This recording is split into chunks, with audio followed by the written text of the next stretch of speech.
अस्सलाम वालेकुम फेलोज़, कैसे हैं आप सब लोग। उम्मीद है खैरियत से होंगे। मैं इस वक्त रोम में हूँ और हम जा रहे हैं रोम को एक्सप्लोर करने। रोम की जो लाइफ है, लोग कैसे यहाँ पे, कैसा उनका बिहेवियर है, कैसा एटीट्यूड है, सिटी सेंटर क्या है। तो रोम के मुतल्लिक़ जो कुछ फैक्ट्स हैं उसको एक्सप्लोर करने के लिए आज रोम को विज़िट करते हैं और सारा इसको देखते हैं कि कहाँ पे क्या क्या है और कौन कौन सी चीज़ें हैं, कौन कौन से फेमस फैक्ट्स हैं। वैसे तो ये तारीख़ से बड़ा पड़ा है, लेकिन सुनने में, किताबों में देखने में या मूवीज़ में देखने में वो मज़ा या चार नहीं है जो लाइव चीज़ें एक्सप्लोर करने में है। तो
रोम के लोगों का ये कहना और मानना है कि दो बच्चे थे जुड़वा, उनके नाम से रोमो और रोमेलो, ये दोनों को एक वुल्फ ने किया है, परवरिश और फीड किया है। और ये उनका एक बनाया उन्होंने स्टैचू है। दो बच्चे हैं जो वुल्फ का दूध पी रहे हैं और इनके नामों से ही रोम का नाम बेसिकली आगे आया है। इन दोनों की फ़ाइट हुई थी, तो इन दोनों में से एक जो जीता है उसका नाम था रोमालो। रोमाल पता नहीं क्या नाम है, जो भी है, पर क्या वो जो जीता था तो उसने फिर कहा था कि ये रोम है, तो उसी के नाम की निस्बत से इसका नाम रोम रखा गया है।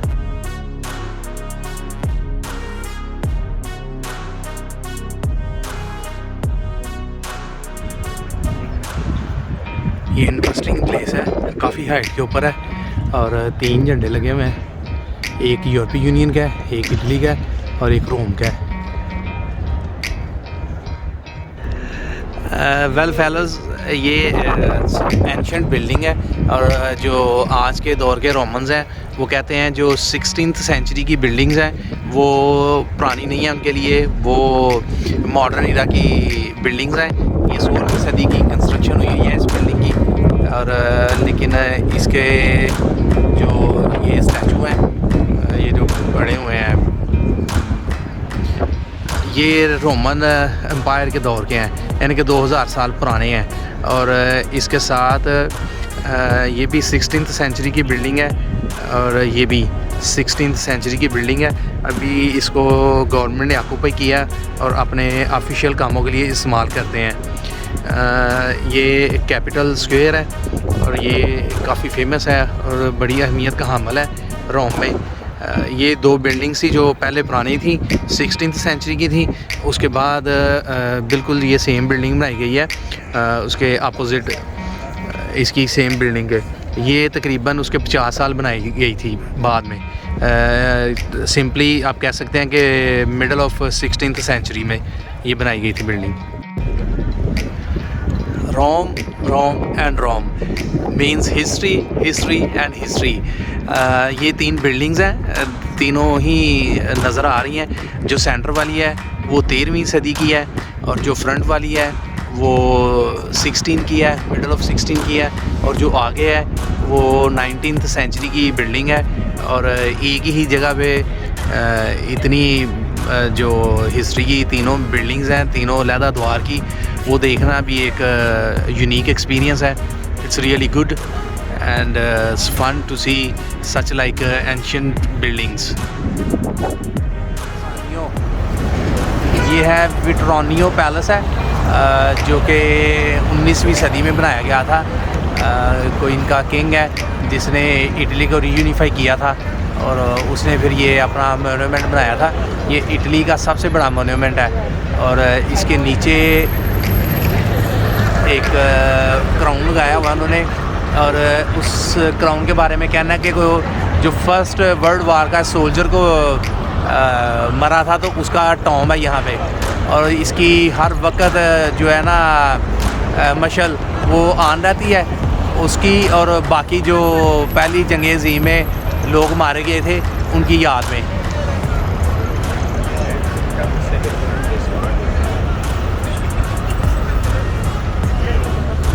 और ये हार्स का साइज़ काफ़ी बड़ा है। इसके अंदर कोई इनका एक इसको फिक्स करने के बाद इन्होंने जो इधर लंच किया था तो तकरीबन 20 बंदों ने बैठ के तो अंदर लंच किया था।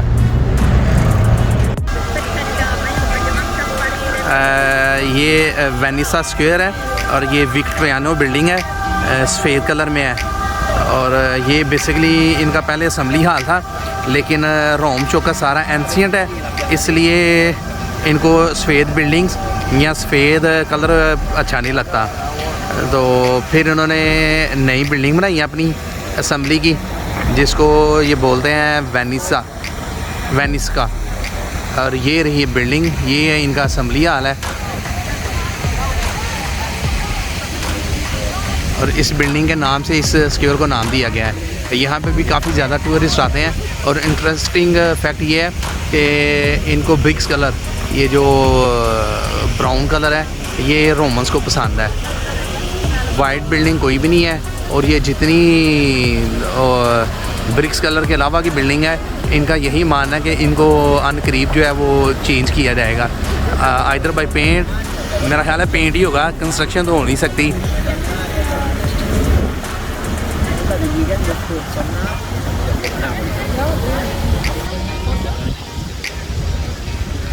रोम में बहुत कुछ सीखने को मिल रहा है। मैंने बाकी प्लेसेस भी विज़िट की हैं, लेकिन जो रोम है वो इनक्रेडिबल है, नो डाउट।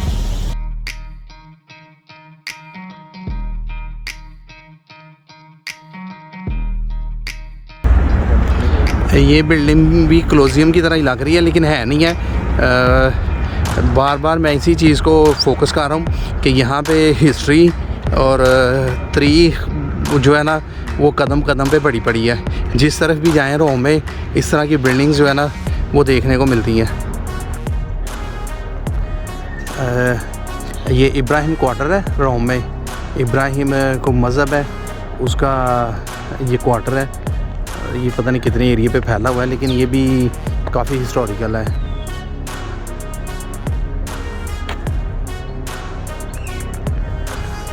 यहाँ पे भी आर्क है अगेन।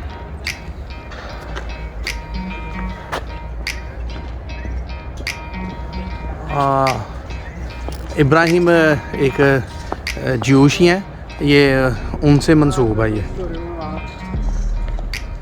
और ये क्वार्टर उनका है, जैसे जेरूशलेम में 3-4 क्वार्टर हैं और उसी तरह मेरा उसी कंसेप्ट से ये आप सिंपली कह सकते हैं कि ज्यूश क्वार्टर है।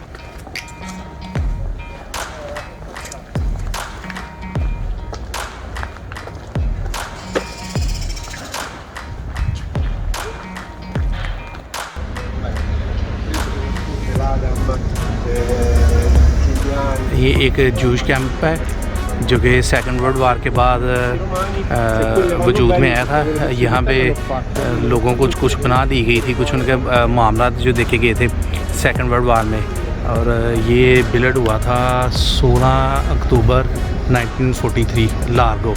और ये इसके साथ ही सामने जो है वो जूश चर्चल है।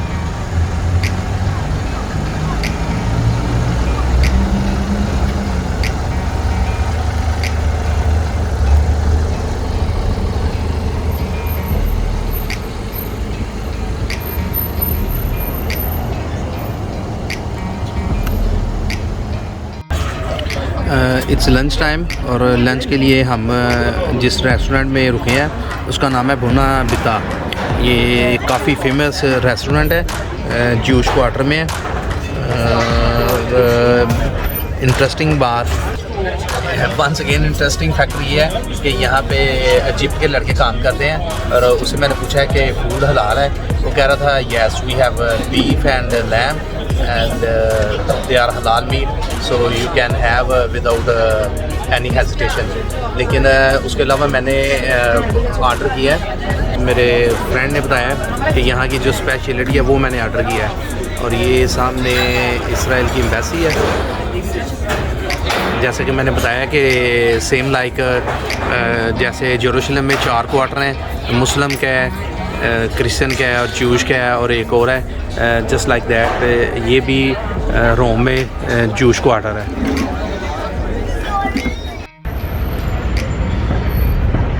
वेल ये जो एंशियंट रोमन्स हैं ये उनके अपार्टमेंट से घर थे। ये बेसिकली उनका ग्राउंड लेवल था जो कि अब तकरीबन कह लें आप 50 को फीट नीचे चला गया हुआ है। और ये अगेन ये उनके अपार्टमेंट से एक घर थे, उसका दूसरा तीसरा जो फ्लोर है वो था। ये भी काफ़ी इंटरेस्टिंग है कि उस वक़्त के लोगों के घर कैसे थे। और ये आगे कुछ पेंटिंग्स बनाई हुई हैं उन्होंने। ये मिडल ऑफ द एज है। एंशियंट रोम जो है ये 2000 साल पहले की डेट है और जो मिडल है और जो मॉडर्न है वो इसके बाद की डेट्स हैं। ये एक और बहुत ही एंशियंट मोनूमेंट है जो कि 2nd सेंचुरी में कंस्ट्रक्ट किया गया था। इसके ऊपर कोई तहरीर नहीं लिखी, इसके ऊपर सारे बनाए गए हैं स्केच वगैरह अजीबो-गरीब से बनाए गए हैं। इसको ये लोग यहाँ पे कॉमक टावर कहते हैं कि इसके ऊपर लिखा कुछ भी नहीं है, बस इमेजेस बनाए गए हैं। और एक और बात है जो इसके नीचे है, ये इसका दरवाज़ा है। यहाँ पे ये वाला दरवाज़ा है और इसके नीचे जो उस वक़्त के लोग थे जो फौत हो जाते थे उनको यहाँ पे बर्न कर देते थे। Here is another temple belongs to ancient Roman। और रोमन से जो क्रिश्चियनिटी से पहले टेंपल बनाते थे, जब क्रिश्चियनिटी आई है तो उसके बाद फिर रोमन्स ने अपने चर्च बनाने शुरू कर दिए थे।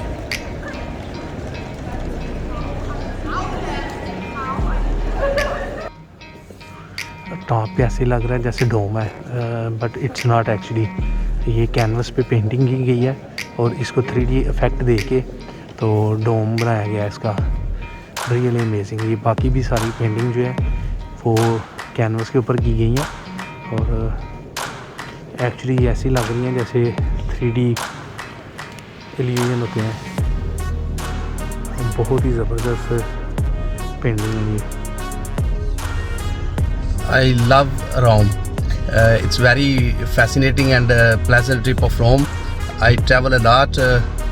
जितना भी मैंने सफ़र किया सो फार, लेकिन उसमें सबसे ज़्यादा मुझे मज़ा जो है रोम को एक्सप्लोर करने का आया है। इतनी ज़्यादा यहाँ पे हिस्ट्री है कि इसको एक्सप्लोर करना तकरीबन नामुमकिन है। आर्कियोलॉजिस्ट या जो माहिर हैं इसके सारे कदीमा के, वो इतना ज़्यादा वर्क आ रहे हैं कि उनसे भी ये चीज़ें जो है ना वाइंड अप नहीं हो रही। हर रोज़ हर दिन जो है ना कोई ना कोई नई डिगिंग करते हैं और नई से नई तहकीकात कर रहे हैं। तो ये बहुत ही अमेजिंग ट्रिप रहा है और गुड बाय रोम।